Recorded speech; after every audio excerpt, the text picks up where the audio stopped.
You've heard of Ferdinand Magellan, the Portuguese explorer who led the first circumnavigation of the globe. But what if I told you the first person to actually complete that journey wasn't Magellan, nor Juan Sebastián Elcano? Elcano succeeded Magellan and led the historic return to Spain, becoming the first person officially recognized to circumnavigate the Earth. In 1511, during the Portuguese conquest of Malacca, Magellan bought a young enslaved man, possibly Visayan, known to history only as Enrique. He would become his personal servant and interpreter. Enrique was known as Enrique the Sumatran, but in truth he was Enrique from Minjam of Sumatra, of Madzawa or Butuan roots, most likely a Filipino. Enrique traveled with Magellan to Portugal and later joined his expedition under the Spanish crown, across the Atlantic, around South America, and into the Pacific. In 1519, Magellan led a Spanish expedition westward with 5 ships, seeking a new route to the Spice Islands. After crossing the Atlantic, surviving a mutiny, and braving the treacherous strait at the tip of South America, now called the Strait of Magellan, the fleet entered the vast Pacific Ocean, uncharted and unimaginably wide. After months at sea, they finally reached the Philippines in 1521. The Spanish ships land in Cebu, locals gather, Enrique speaks to them. Magellan looks impressed.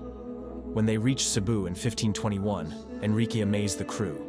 He could speak the local language, proving Magellan's belief that he had reached the same part of the world Enrique came from. This moment is often seen as the first recorded circumnavigation of language, a linguistic homecoming. But things turned deadly in nearby Mactan. Magellan, seeking to impress local rulers and convert them to Christianity, led a small force against the warrior chief Lapu-Lapu. At first light on April 27, 1521, Ferdinand Magellan, flush with confidence from converting local rulers like Raja Humabon of Cebu, set out to enforce Spanish authority on the nearby island of Mactan. His target, Datu Lapu-Lapu, a chieftain who refused to submit to Spanish rule or convert to Christianity. Magellan believed a show of force would intimidate Lapu-Lapu into submission. He led around 49 heavily armed men, including Spanish soldiers and some native allies, aboard boats to Mactan's shore. However, they couldn't land close to the village. Sharp coral reefs and shallow waters forced them to wade ashore in full armor, leaving their ships and cannon behind. This was their first major disadvantage. Waiting for them on the beach were over 1,000 warriors, led by Lapu-Lapu, armed with spears, Compalan swords, bows, fire-hardened sticks, and shields. They knew the terrain and had home field advantage. As the Spanish advanced, they found themselves bogged down by the coral and soft sand. The heavy European armor became a liability.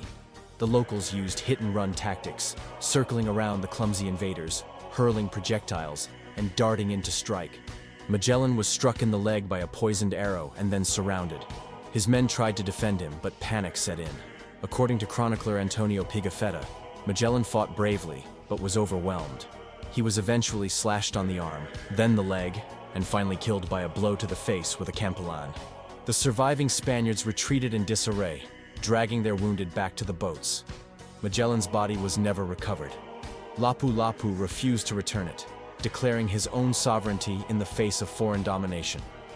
Lapu-Lapu is now celebrated as the first Filipino hero who stood against imperial conquest. After his death, Enrique asked to be freed, as promised in Magellan's will, but the surviving Spanish officers refused. His fate after that is unclear. Some accounts suggest he escaped in Cebu and may have made his way home, potentially becoming the first person to circumnavigate the globe, unofficially and unrecorded. Enrique of Malacca, the forgotten Filipino voyager. He wasn't given credit because he was a slave, but history remembers. Enrique may have been the first true global traveler.